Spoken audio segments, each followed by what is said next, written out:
SCP-742 Object Class Keter.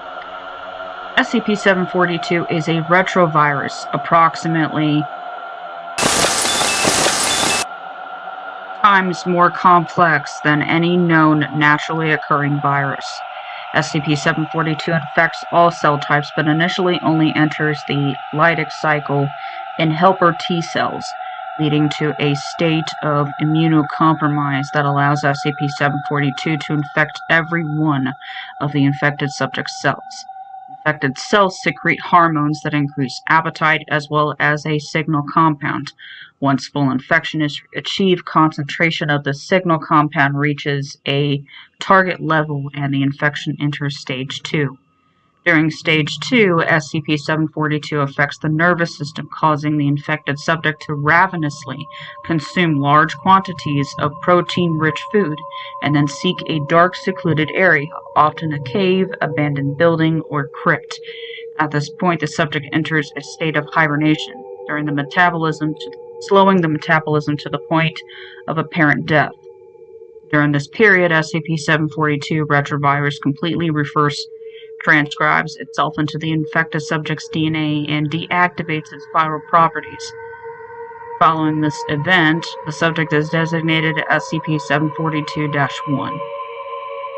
Newly created instances of SCP-742-1 use the food energy ingested during the viral phase to alter their physiology, resulting in an organism superficially similar to a human being, but with a second alimentary tract linked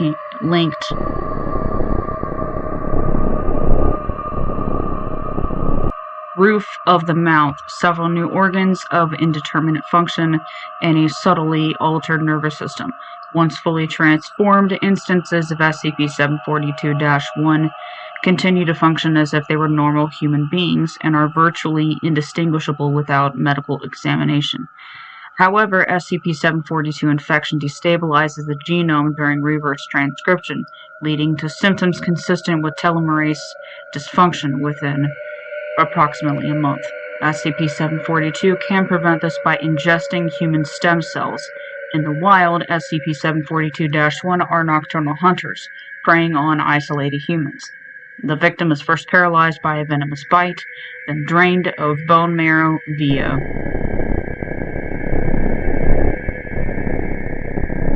Occasionally, some of the victim's flesh will also be cannibalized for sustenance.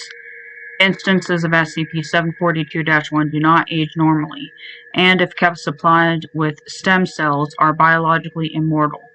Instances of SCP-742-1 specifically target younger victims because of the higher volumes of stem cells that can be obtained. Children who still have baby teeth will be found with their teeth missing. In addition,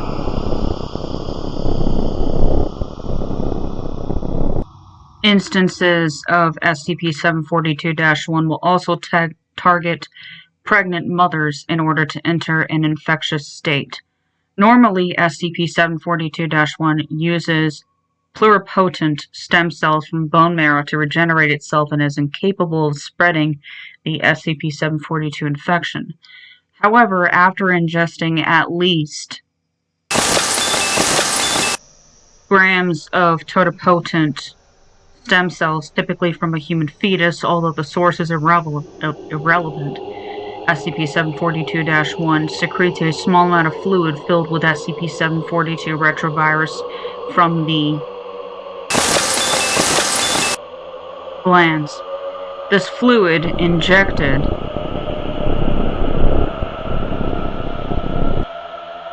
major artery of a human victim is the primary transmission vector for the SCP-742 infection.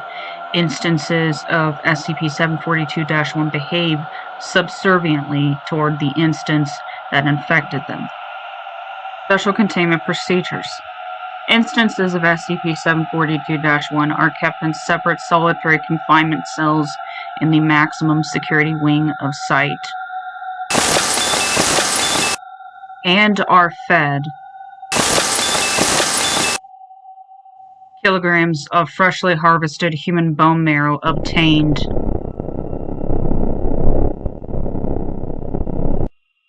in addition to standard humanoid-grade rations. Samples of the SCP-742 virus itself are kept in a secure vault at Site-19. Personnel are to note that while infected individuals are extremely dangerous, SCP-742 itself has exceedingly low infectivity except when injected directly into the bloodstream. It is not considered a biohazard. Mobile Task Force has been created to respond to uncontained outbreaks of SCP-742 and are currently in the field in